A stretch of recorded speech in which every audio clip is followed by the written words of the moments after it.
you know who I'm for, and they're not playing on Sunday. So normally I'd probably have a terrible towel out here and be waving it around. It does sit comfortably in my office. But I will watch the game, and I will bemoan the fact that my beloved Steelers are not in it. Ah. But we're not here to talk about my Steelers. We're here to talk about the big game because we're all fans of the big game and the culture that it represents, not just in the country but worldwide.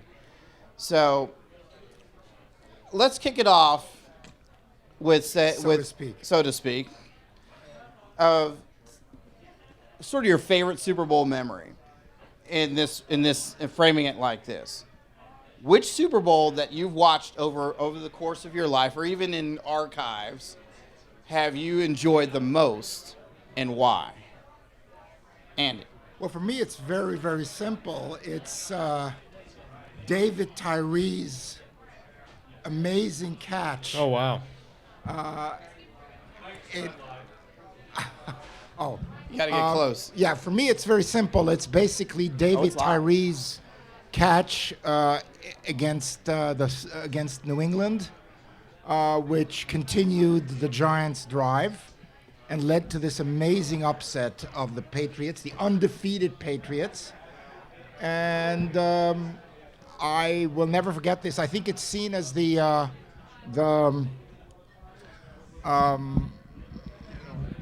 I forget now, all these lists of the greatest moments in Super Bowl history. I think it's always ranked as number one or number. I mean, it's just an amazing thing. So if you ask me to talk about one image, it's that. I've actually watched probably all Super Bowls, all 50, because I even watched the first one, 67.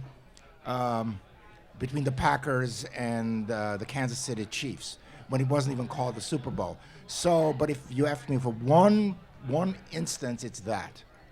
Nate. I'll never forget the Broncos beating the Packers. I forget the year. It was Elway. Yeah, the first Elway victory. And I know where you're going. That Elway amazing on third down, and he kind of jumped and actually made that first down. I remember that play. What I most remember about it is my grandfather, who I didn't know very well. I watched the game with him, and at the end of it, he excitedly told me he had a dime on the Broncos, which I didn't know what that meant at the time. And afterward, he took me out to a steak dinner at about midnight, and so that will always be the game that sticks out for me for strange reasons, I guess. But that was my first real memory of a Super Bowl. And then 2001 with the Patriots, of course. When, of course, they beat the Rams. And big upset. That's what you mean. That big upset, yep. Yeah. Now, those are your favorites. Obviously, there are many of your colleagues who have ranked Super Bowls over the course of the last half century. Who's really sort of gotten it right in terms of the best? You sort of went down that road, Andy, of what's the best Super Bowl, or is that the right question? Is it in terms of, is it the best Super Bowl ever, or are Super Bowls really tied to our generational memory because of it's the game those particular games that happened in our lifetimes? Because it's one thing to be a fan of the first game in '67 or the Steel Curtain in the 1970s, or the run by the various teams, Dallas or San Francisco, in more recent years, Baltimore. Is it more of a generational thing, or is it fair to really size up all the games side by side and say a game in 1973 is better than the game played in 2012?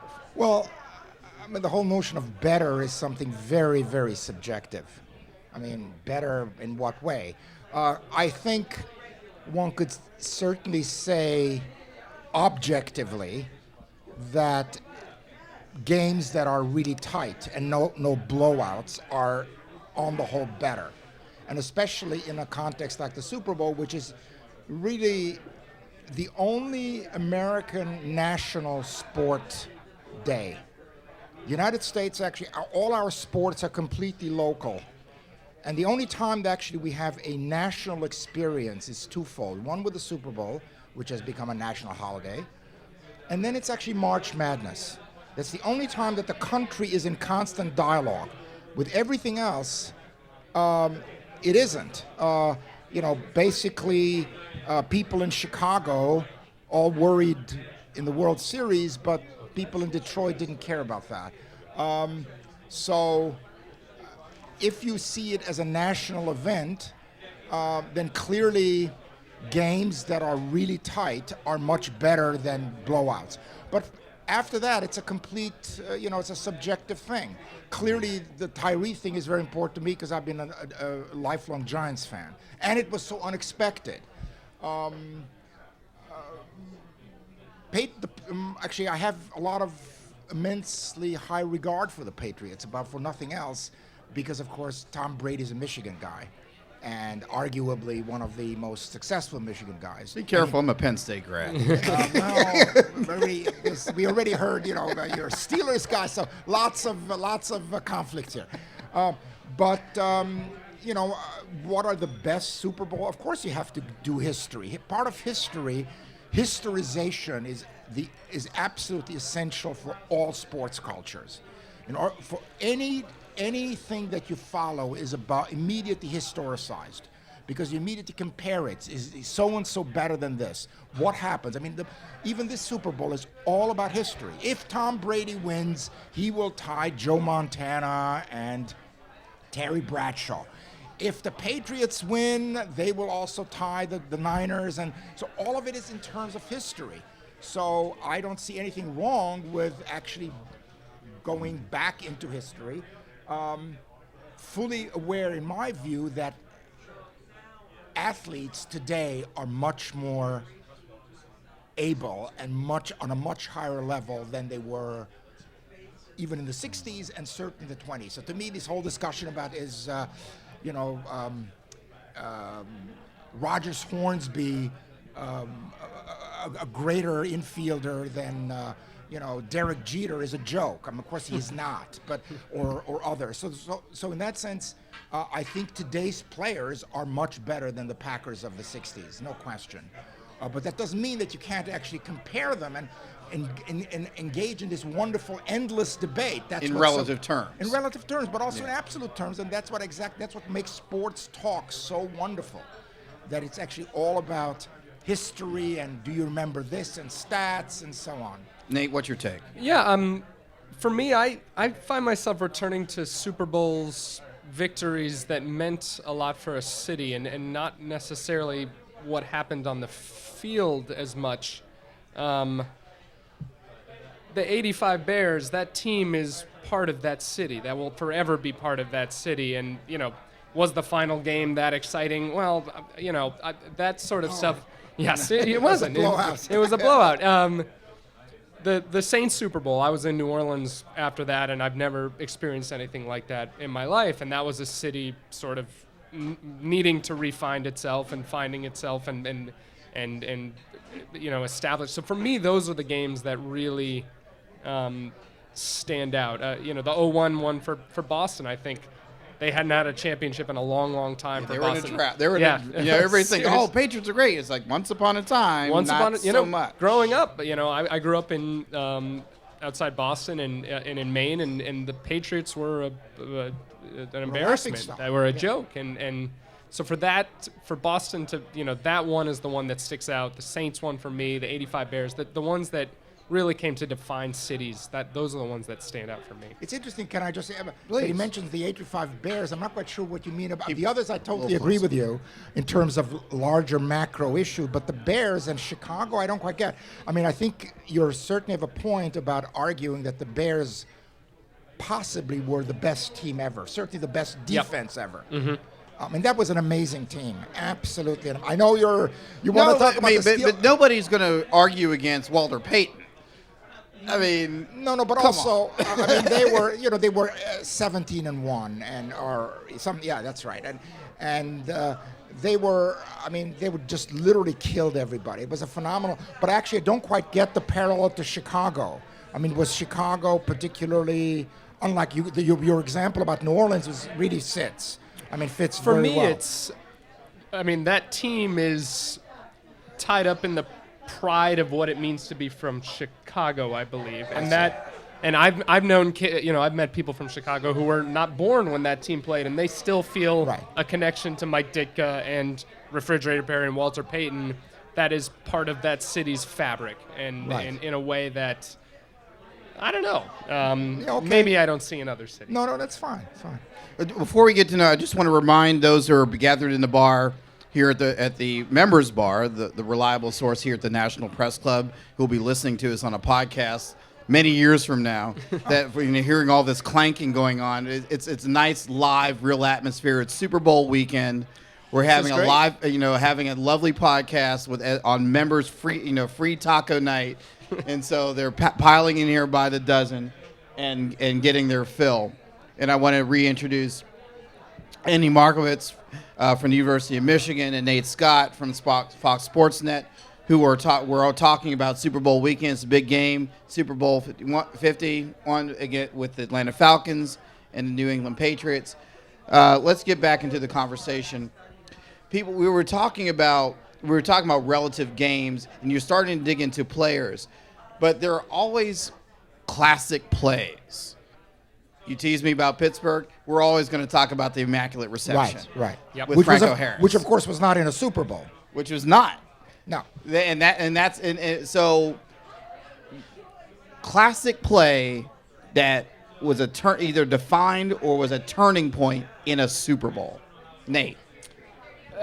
We mentioned it. It will always be the Tyree catch. That will be, I think. I cannot imagine a play that is more iconic than that catch. Malcolm Butler's interception in the last play.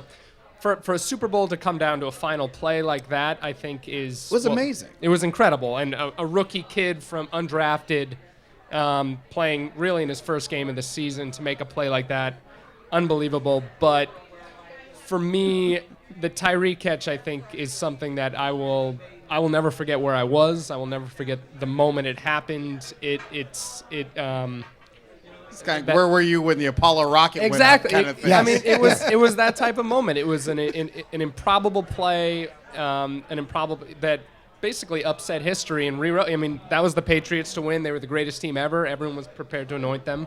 And then Eli Manning threw a wobbly duck that on 3 and 17 or something. Yeah, 3rd and 17, Or 4. I mean, and it's should have just- been sacked on yeah, the it play. should He be sacked. somehow avoided. I mean, that will always be the play that stands out for me. No, I think what you're really raising is what makes sports so phenomenal is that they have charismatic moments, and not only are they actually unscripted, but they are also, unlike any other visual thing, actually they're authentic because they actually, unlike actors, the players are not acting; they're actually playing. They're really living. The that. adrenaline is driving. but They're it's looking on the field. You actually, you all really those are things. watching them do. It's not someone acting out. Okay, so that's number one. Number one, it's actually something that is unscripted, which means it's spontaneous. No matter how detailed ways you draw it up, and no sport, no team sport centered around a ball is as constructed, as detailed as American football, with all totally different from soccer. And yet, in all this completely constructed game, what really matters are these charismatic moments, which are unscripted, and what is also important is this notion of authenticity. And lastly, what makes it so nice is that actually there is a beginning, a middle, and an end. In other words, it's clearly a sort of a completed story, which very few things are in life. I mean, it's not, here you have a very clear ending. And that's what makes it, I mean, your question is great about, these charismatic moments, which can't be constructed. David Tyree, by the way, next year was gone. Yep. I mean, he was a journeyman guy. And he has gone down into not only New Giants lore, but American football lore, but beyond that. I mean, I'm sort of roaming the world, and he is known. This is like if you want to talk about something completely unlikely happening, okay, that's the moment. And for me, quickly, before I was a sports writer, I was actually a film critic briefly, and what I love so much about sports is if you see a movie, if you watch enough films, you know how the film is going to end. you know what's coming. David Tyree dramatically makes no sense. That there's no way that it makes sense. He was not a major player. He wasn't even a bit player. He never played. I don't think he ever caught a football again after. Right. Or he might have caught one football again after that. If you wrote that in a film, it wouldn't make any sense, but it's the most improbable and perfect play in Super Bowl history because it doesn't make any sense, and because in a million years you would never have said this is going to happen, and it rewrote history. Let me take it to the other end.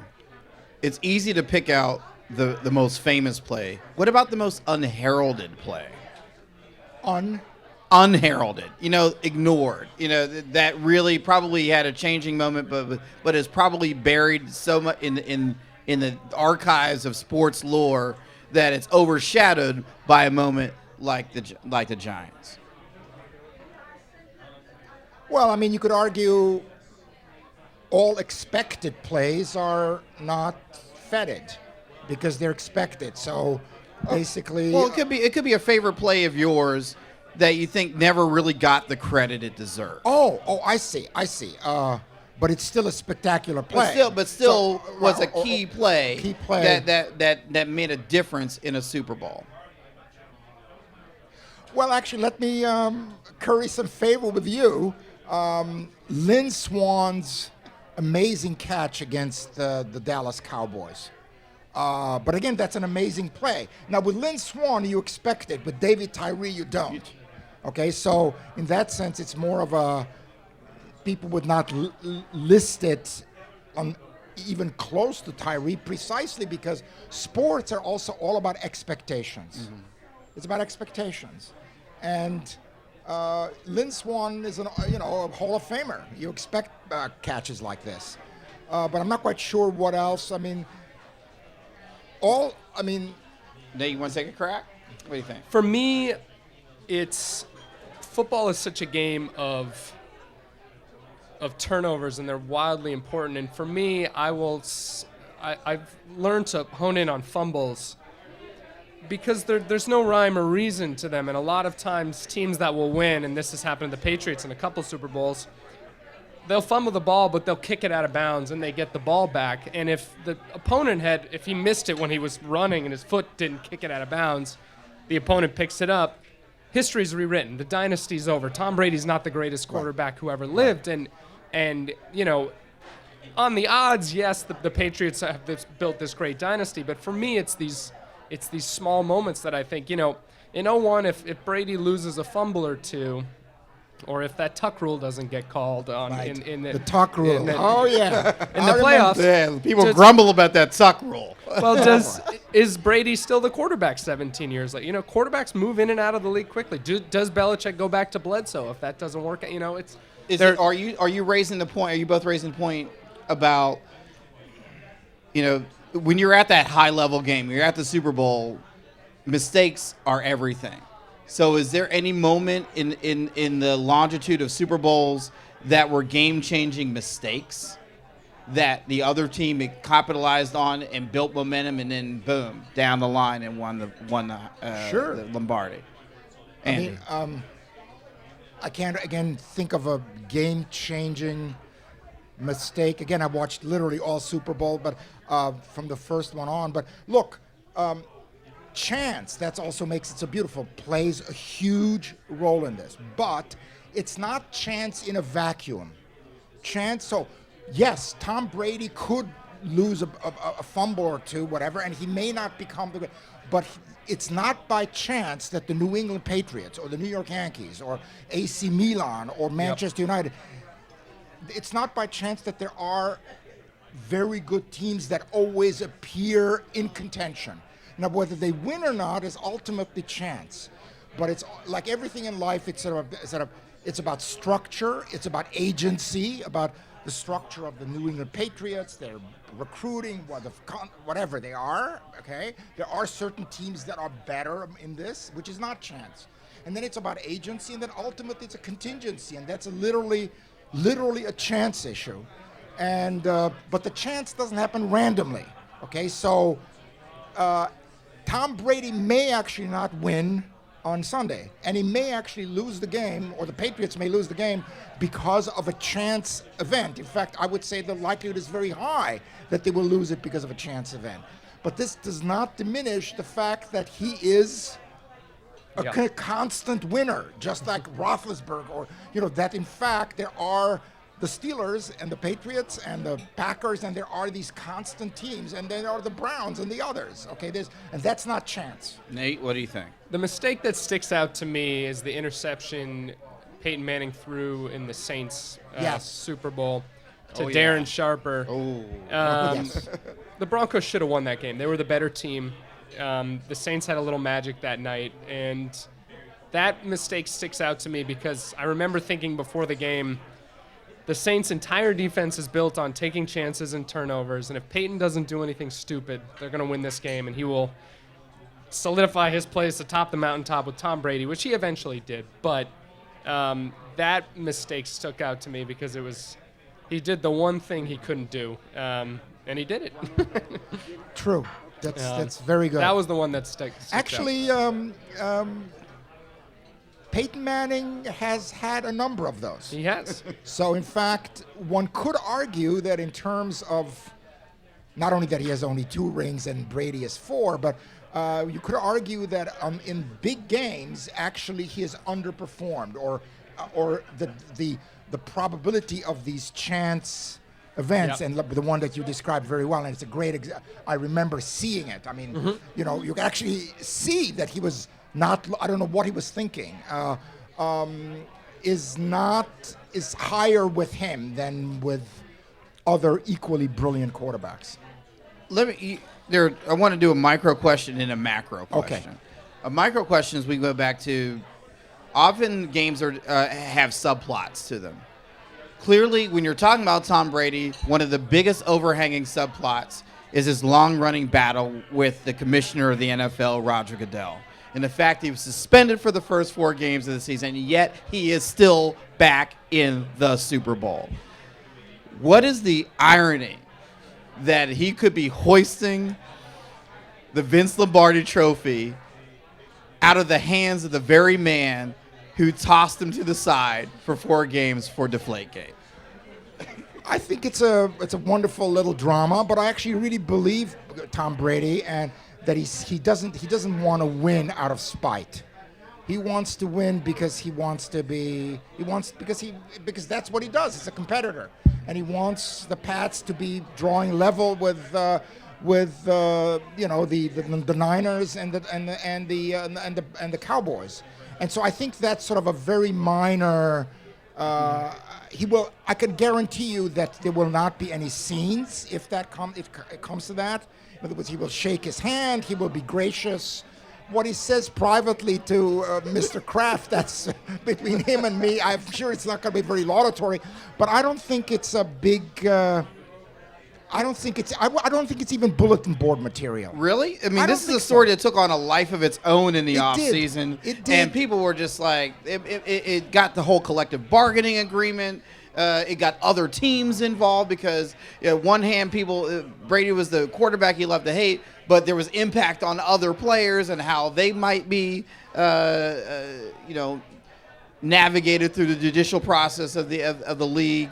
And therefore, people who you would think would love to see Tom Brady hanging by the side of the road actually came roaring to his defense, because of that whole union issue. Yes. And so I guess that's the micro thing, but the larger issue is, I mean, let me Nate, why don't you chip in on the minor issue, and then we'll come back to the larger issue. I'm interested to see Brady. The Brady-Goodell relationship is interesting to me. The one that's more interesting to me is the Kraft-Goodell relationship, because Kraft was in that inner circle of the top NFL owners that really made decisions. And he's also, technically Roger Goodell's boss. I mean, he pays Roger Goodell to be the commissioner of that league. That is a very interesting relationship to me. And I Why? You know, how often can someone who you pay to work for you punish you in a pretty vindictive way and embarrass you publicly? I can't tell honestly if that is something that is these guys will laugh about it on the golf course, or if this is something that Kraft will take with him and might actually jeopardize Goodell's future with the NFL, because Kraft has that power. Andy, what do you think? No, I mean, that's a good point that Nate is making. I don't know. Clearly, they were very close. I don't think that ultimately Kraft is going to jeopardize Goodell's position. They make too much money. Because they're making too much money. And by the way, there's all kinds of new and very, very serious issues really hovering over the NFL and football. Yeah, concussions and Yes, the whole and nine. in fact, the entire nature of the game. Let me put it this way to you. I'm being very provocative here. Go for it. I think that the 100th Super Bowl in 2066 will be a very, very different game. Paint a picture for me. Meaning American football will have to address the issue of concussions and safety and the whole essence, the organized violent essence of the game, which makes it immensely attractive. Okay? This is being questioned very seriously.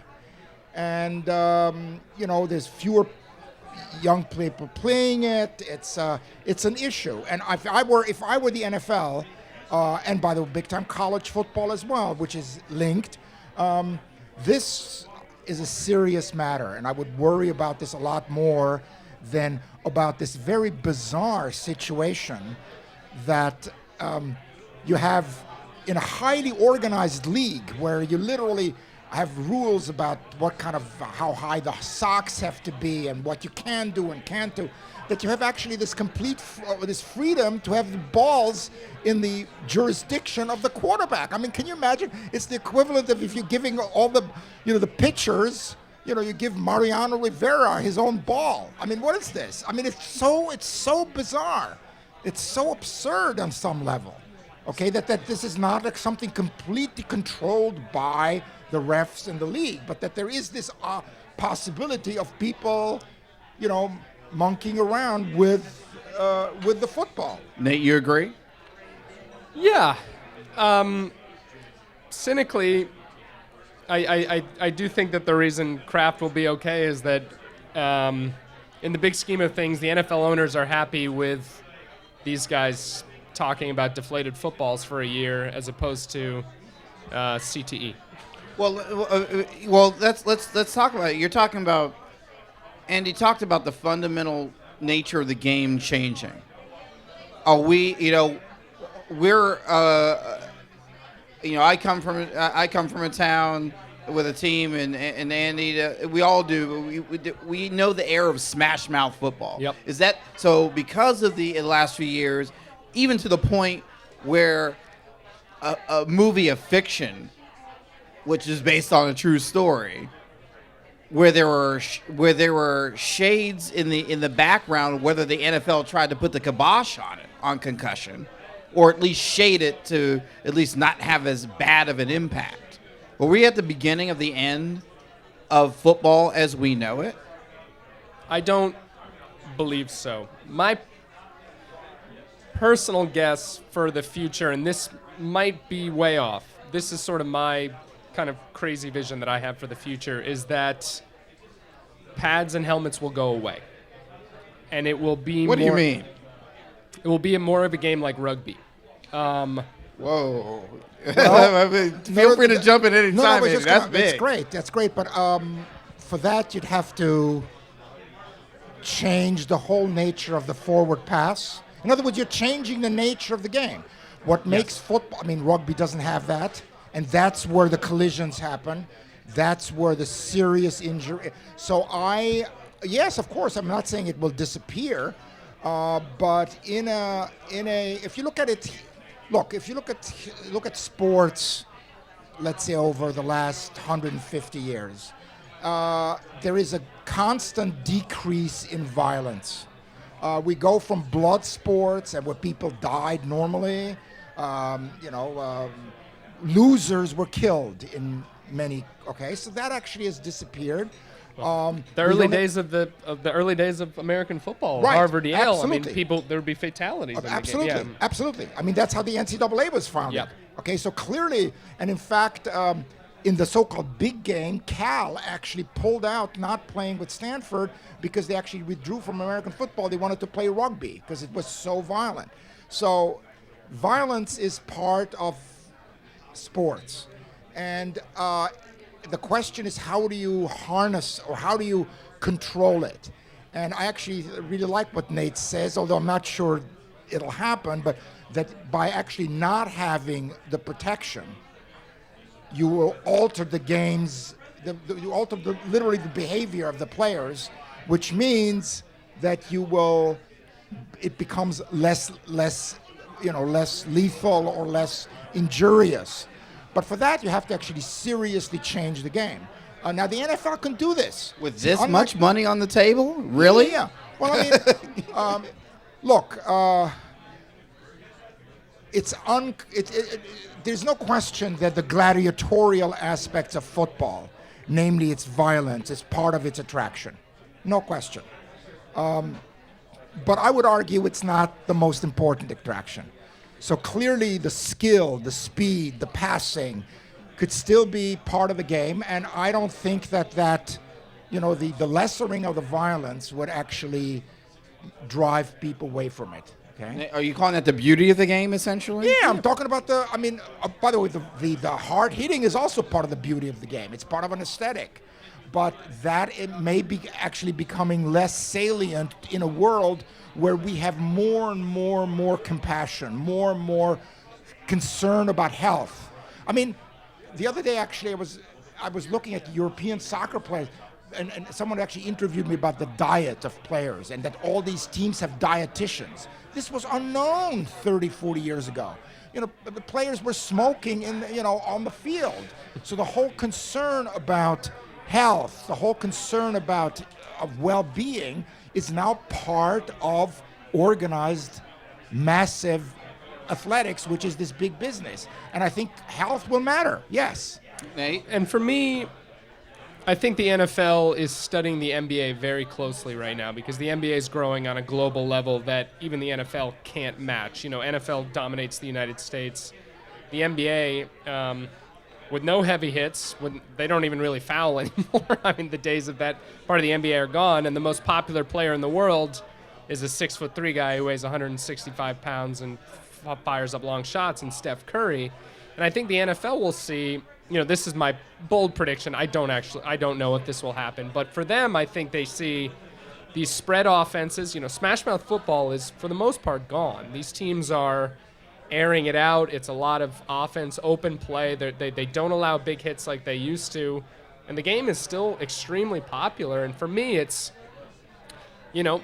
get good QBs airing it out in big ways, and I still think there will be hits. But if you take away helmets, people don't lead with their heads anymore. Then the theory is that they will tackle properly. So I don't know if that will ever happen. And, with this amount of money and with this popularity, maybe that will be the breaking point. But the more I find that, people say, the game won't be the same once we take away this physical part. If the beauty's there that you were discussing, I still think there will always be fans.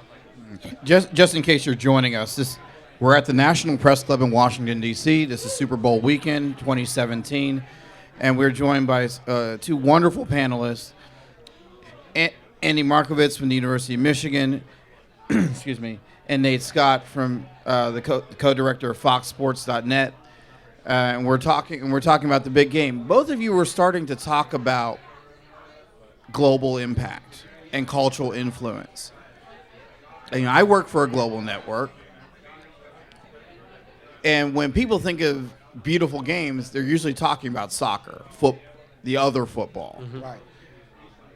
And Nate, you started to talk about the NFL studying the NBA in terms of its global influence and its system, the Europe system, and all the other things that have come into play that is factored into the Olympic Games now and other things.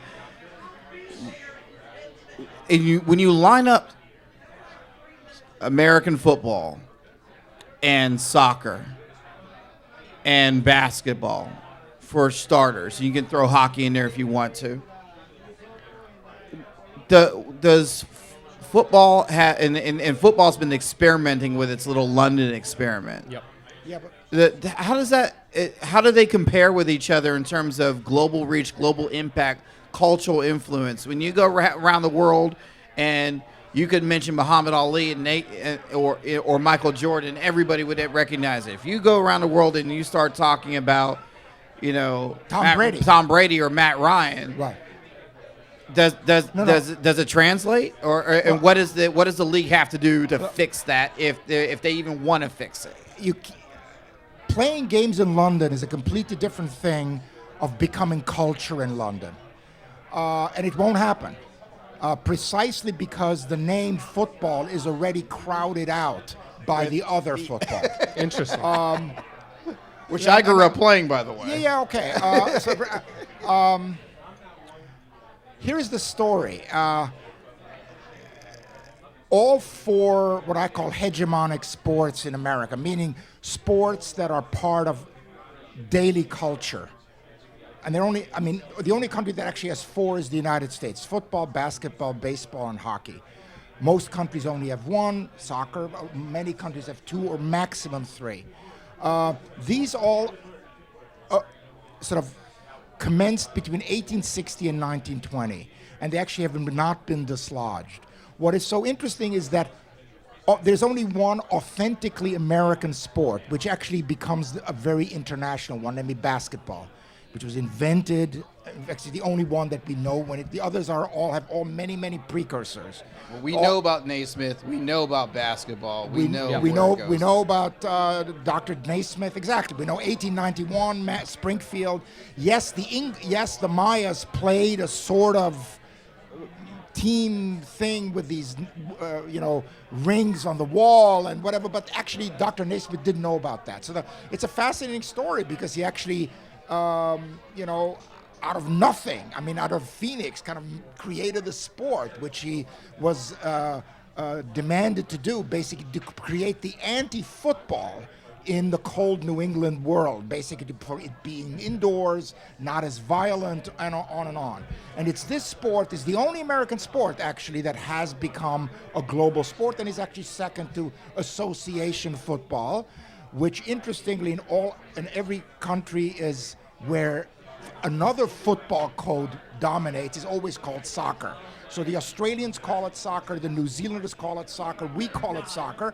And by the way, it's an English term. I always insist on saying this because the English always see this, with this hatred for Americans, that we are kind of somehow blemishing this holy grail of football, where it's actually an English slang term for association. And that became the global sport by dint of British imperialism and British cultural dominance. Although, interestingly, economic dominance, because wherever the British Empire dominated politically, they all are non-soccer countries. India, Pakistan, Australia, they are cricket and rugby countries. So, and I think my point being is that these cultures actually are immensely sticky and immensely frozen. And it's very, very hard to just sort of up and create, an NFL and these footballs remain landlocked, and the American sports are actually remaining very American. So, for example, when we look at the return, this is going to be a huge event, 150 million viewers. It's a global event, but actually, if you break it down, it's almost exclusively a North American event. Globally, it will be viewed by 8 or 9 million people. What is a bigger event is the Clásico, which has more people between Real Madrid and Barcelona, and that actually does spread globally. I don't think that you can transform just because you play in London, and you actually may even have a team in London. London is an international city. It's a global. That doesn't mean that working class kids or whatever will follow this sport. Nate, is there ever going to be a Ronaldo of American football? Here's the this is the NFL's big problem for the next century, and it's something that I know for a fact they're focused on. The problem with it is, yes, culturally it's very hard to break into. The biggest thing for me is football as a sport is hard to play by yourself. And if you look at the explosion of basketball in Asia, specifically China, Yao Ming had a lot to do with that. And Yao Ming was able to, if you're a 7'6" guy, you can get a basketball, you can get a hoop, and you can learn how to play basketball. You really just need a few guys to do it. Football is a very hard sport to play if you're just a kid. It's not like soccer. You can't just tie up some rags and kick a ball. You need a team. You need someone to throw with. I mean, it's a hard game to learn, and I just don't see where these global stars are going to come from. And I know the NFL sort of wants to take their corporate approach to global expansion, but I don't think it works that way. And you can't just do it through advertising and try. I mean, in London they have these games. It's a sideshow. People come and they cheer for the Jaguars because they like the animal and they're wearing Jaguar heads on that. They have no connection to the team. They have no connection to the sport. It's a spectacle. It's an because in soccer it's almost a neighborhood thing. Yeah. You know, it's different parts of the country, different neighborhoods. That's where the club system sprung up. But go ahead, Andy. I mean, but that's actually the difference to American sport. I mean, American or actually Anglo-American sport. Continental sports all started out of clubs and, in fact, not education. The Anglo-American model is they're all out of education. And, in fact, the American model then is that it becomes education linked to market. So, in fact, college football becomes so big because colleges have major rivalries, and it becomes a form of branding, of marketing, very early on. So Harvard and Yale and Princeton all want to be distinguished, and clearly football becomes a mark, actually out of rowing. So it's a different, sports were built differently. It doesn't mean that they're more authentic, it's just different. Sorry. No. Feel free to jump in. I also think that the NFL has an inherent Americanness that is part of its culture in a way that is the NFL at once cultivates and loves, and I don't see it. When I talk about the NFL with friends I have in Great Britain, it's Budweiser in the NFL. It's such a part of the American culture that it's hard for me to see it translating globally. And maybe I'm being naive. No. I think you're probably right because there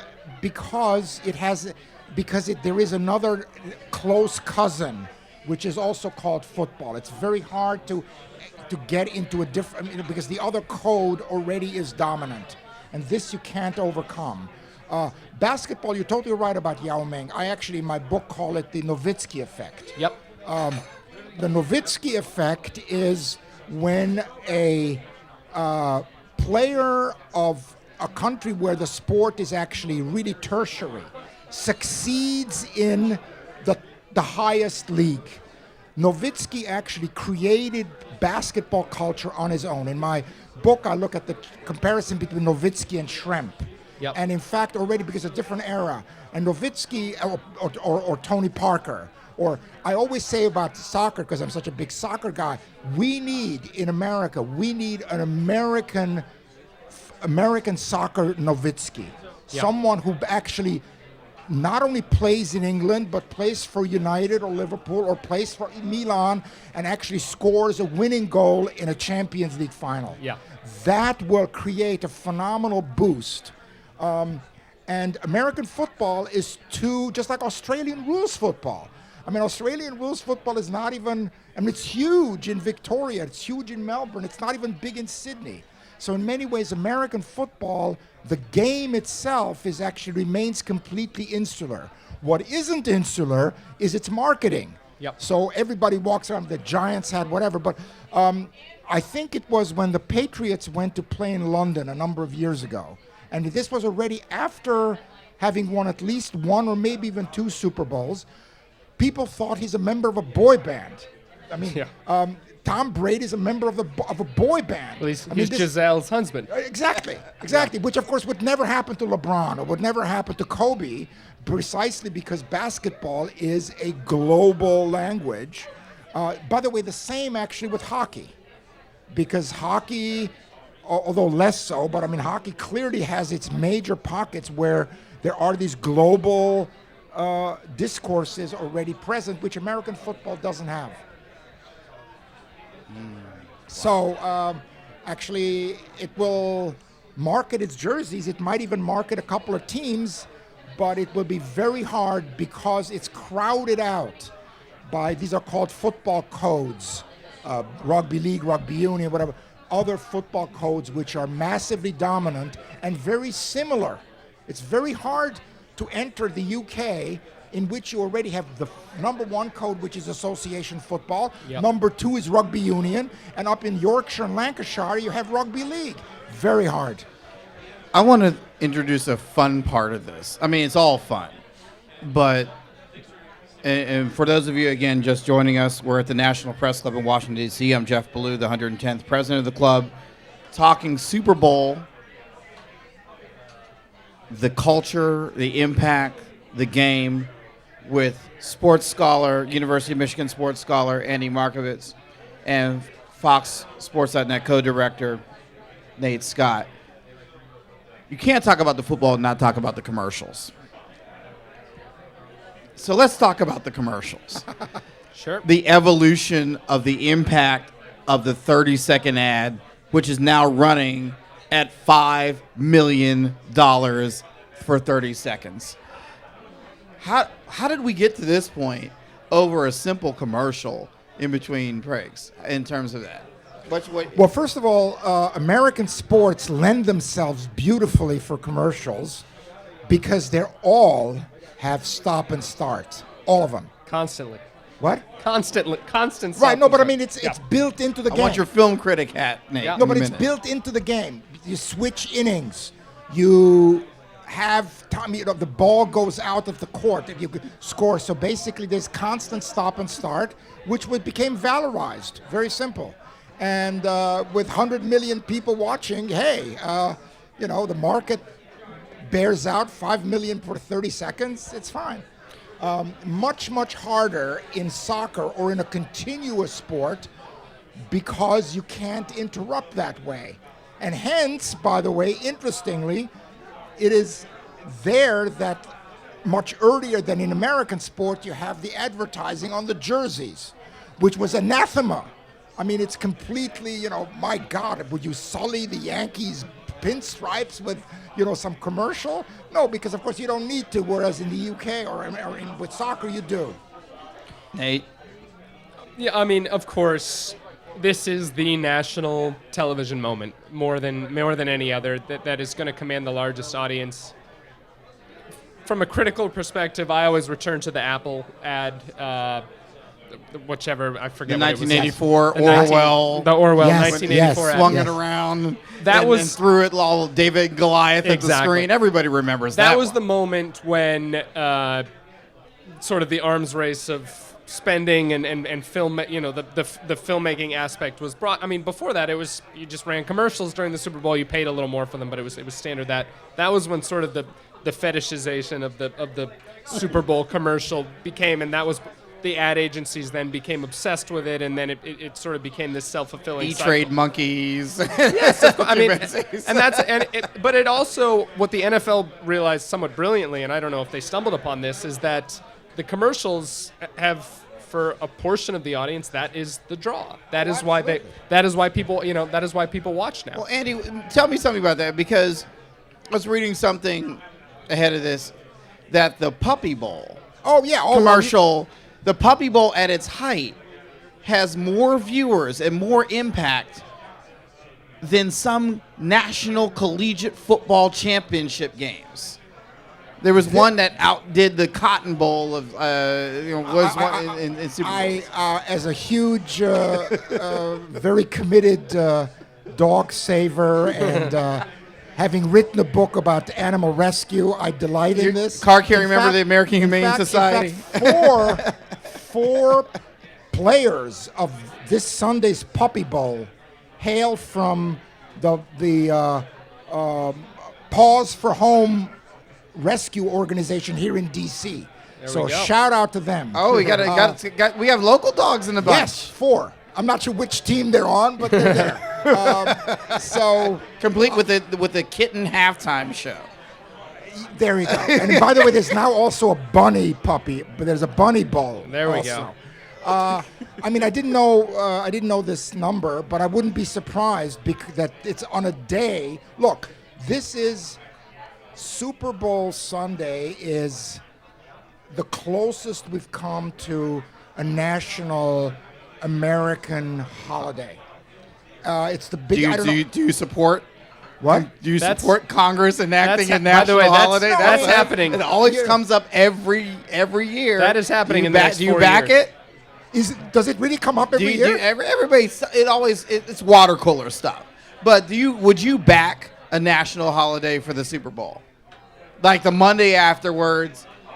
Yeah, that's actually, it. then Just yes. a bank holiday, government holiday. Yes. Everybody take Not a a bad pound. idea. I think you need Sleep it off. You need a lot of debates after the game, and because sports culture manifests itself, as I always say, not in the game itself, but in the pre and post game talk about it.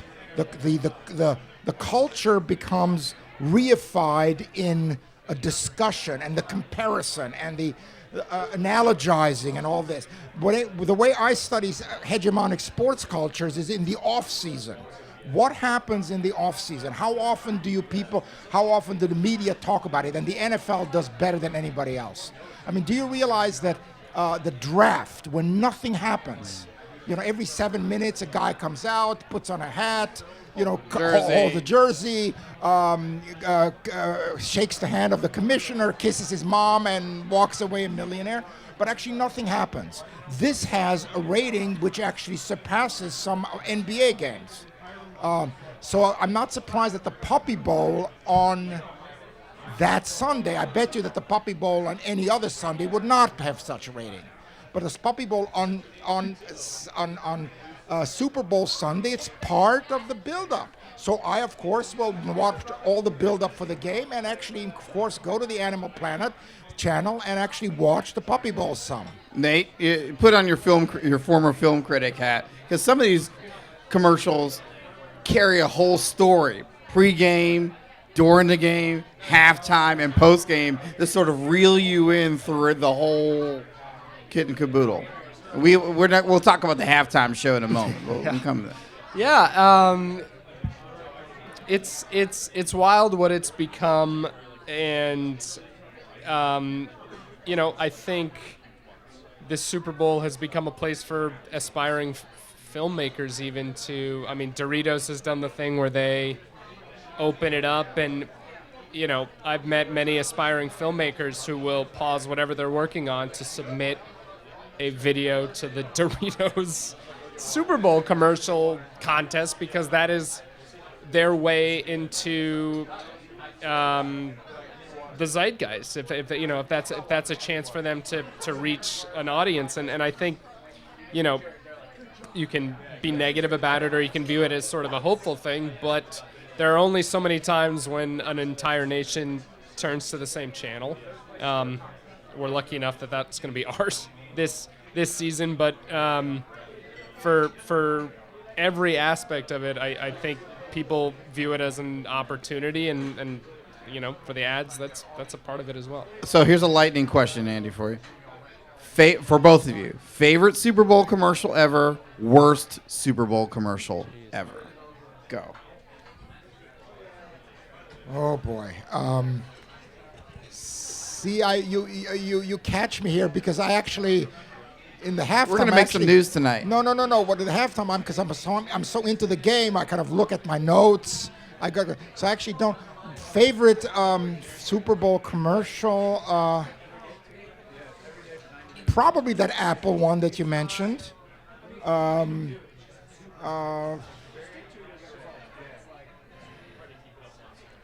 Can't think of. Can't. I mean, can't think of any actually. So I Nate, go. I used to work at USA Today, and I actually ran their ad meter, which is we would do the votes. Oh, what's it? No. My wife is prompting me. Budweiser with the horse, but they're always. Oh, which of the Clydesdale commercials? Because there have been some great but ones there are over many, the years. But there are many, right? So there's not. Can't Wh- think wh- of a. I mean, there's one where you got the baby, the dog, Yeah, the dog, dogs, yes, making yes, buddies yes, with the dog, with the yes. Clydesdales. That's Yes. a great one. Yeah, But My favorite will always Nate. be Terry Tate, office linebacker. I don't know if you remember that. It was describe it for the listening audience who's never heard of this. It was a linebacker who worked in a corporate setting, and if people misbehaved in a corporate setting, he would lay them out with, with big hits. And it was And who was the linebacker? Terry Tate was his Terry name. Tate, Terry Tate, office linebacker. I just that was one of the first times that was. I mean, it was. That's your favorite? It's my favorite.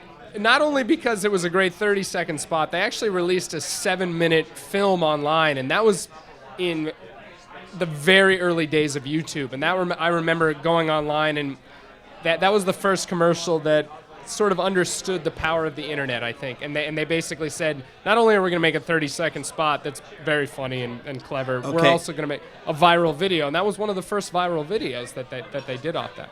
Biggest fail. What's that? Biggest fail in a commercial. Oh, man. I can't. The one there was one with a beautiful woman making out with a grotesque man a few years ago. Oh, the Fiat commercial. Yes. And he Wow. thought they were going the guy thought he was making out with a beautiful woman. It turned out he was kissing a car. Oh, okay. Sure. Yeah, I think that's right. Are you? I can't watching? remember this. You've got a great memory for It's this. amazing. Did you study the commercials for? Amazing. I'm in TV. That's what I do. There you go. Well, I mean, that's not quite what I do every day. I No, I know. do more Wow. serious stuff. Interesting. I'm impressed. I'm impressed as well. Let's sort of bring it home, and maybe are there any members or guests that have questions? And you can stick your hand up. I'll bring the mic around, but I'm not sure if I'm seeing it. But I think what I didn't really get into is why do you each individually, start with you, Nate, love, or maybe you don't. What draws you to the Super Bowl? Of all the sports you can watch, you can watch the NBA championship, you can watch the NCAA championship of any sport. What is it about the Super Bowl that, yeah, this is my thing. This is the ultimate thing. That's a really. Or is it? You can say Yeah. it's not, and say say I like the hockey championship instead of the Super Bowl. I'm a soccer guy. The World Cup final will always be the moment for me. That is something that I grew up with. It is more special. It's every 4 years. The entire world's tuned in. For me, that will always be the moment for me. What I do love about the Super Bowl, and I think it is the quintessential American event, and it is in all its beauty and all of its grotesqueness. It's just sort of. Yes, it's rampantly commercialized and stops too often and is overdone, and they're the F-15s, and it's completely over the top. I mean, the Super Bowl is a ridiculous name for something, a Super Bowl. I mean, the whole thing is so over the top, but there is something, I don't know, I find beautifully American about that, and just having an entire country tuned in to a moment is something that I take pride in and want to be a part of and love in a way. Andy. I'm actually, my Catholicity surprises you, maybe. I actually love all of it. I'm much older than Nate. I've been to 5 World Cups live. I've watched every Champions League final. I watched every Super Bowl. I watched the NBA finals. I watched the World Series, and they're all gems for me. So to me, the Super Bowl is one other major championship, but I'm not drawn to it more than I am to a Game 7 between the Lakers and the Celtics, of those great bird magic duels. I'm not drawn more to it than watching, the amazing Michael Jordan, all 6 of them. Never mind the leg, and never mind my Knicks, with Willis Reed hobbling out, and actually, which I didn't see at the time because it was blacked out in New York. Willis Reed, that great championship against the Lakers, when he came out, actually you could not see in New York. I was a student at Columbia. It was horrible. But of course I listened to it. So I actually don't think the Super Bowl to me is unique in that way, because I love all these amazing athletes. I find them unique workers. They're unique craftsmen. There are very few of these guys around who can do what they do. It's just, and to me, it's aesthetically phenomenal, beautiful. Watch a Joe Montana pass, or like a Ray Allen jump shot. What more is there? Or Wayne at his peak, an amazing cross, a Wayne Rooney cross for about 60 yards, millimeter, inch perfect onto someone's leg. Brilliant. So I love it. This is my passion. Final thought from either of you. One thing about the game that we haven't talked about in this podcast that you really want somebody to marinate on this weekend and beyond about the Super Bowl. Nate. Ooh, man, putting me on the spot. I would ask people, let's focus on the game. Watch Dion Lewis. He's a player for the New England Patriots who's about my size. I'm 5'8", 160 pounds. He by no rights should be playing in this game. There's no reason that he should be able to be in this game. And I predict he's my sort of outside shot as the MVP. I think he will be the most important player in this game. He's 5'8", 160 pounds, and can do a lot of things wonderfully for the Patriots. I think he's going to be amazing, and, amount all this craziness around that we've talked about in this social thing, it's going to come down to 52 guys on either team and some players, and I think it could be a little guy who's about 5'8" and quick on his feet, who will, change history and sort of define a moment for America. And I think that's pretty cool and fun to, on a global stage and all this stuff, and then think about it. It's going to be a few human beings who sort of decide narratives that we talk about forever. It's a fun thing to think about. Andy, bring it home for me. Well, I actually very much like what Nate said. I didn't even think of this. Although I do think what makes the New England Patriots so impressive, and what makes me full of envy, is that they reload like no other team. And that and that's what makes Brady so special, that he actually has won so much with, journeyman players. But to me, I think I would want to see whether Matty Ice, Tom Brady's apparently also close friend, BC, Boston College. So there's this whole narrative of he is the local Boston boy, which of course Brady isn't, but he has become that. Whether he actually can really outplay the master. And so to me, that's the narrative that I'd like to see, kind of almost like a drama where they actually can really outplay the master and win, I understand it's a team game, it's a team sport. They're never on the same. They're never on the field at the same time. But it is ultimately about. It's such a quarterback-oriented league also that it does come down to some decision making, and I want to see whether that'll happen. And I actually think that it won't. That ultimately Brady's sort of experience and their aura of being experienced will prevail, just like it did against the Seahawks. Gentlemen, Nate Scott, the co-director of FoxSports.net and a member of the National Press Club, and the University of Michigan sports scholar, Andy Markovits. Thank you for joining us in the Truman Lounge, just steps from the piano that our belated member and U.S. President Harry S. Truman once played, with Lauren Bacall sitting on top of it. And thank you, members and guests, for listening to the National Press Club's podcast on Super Bowl weekend. I'm Jeff Ballou, the 110th president. Have a good evening.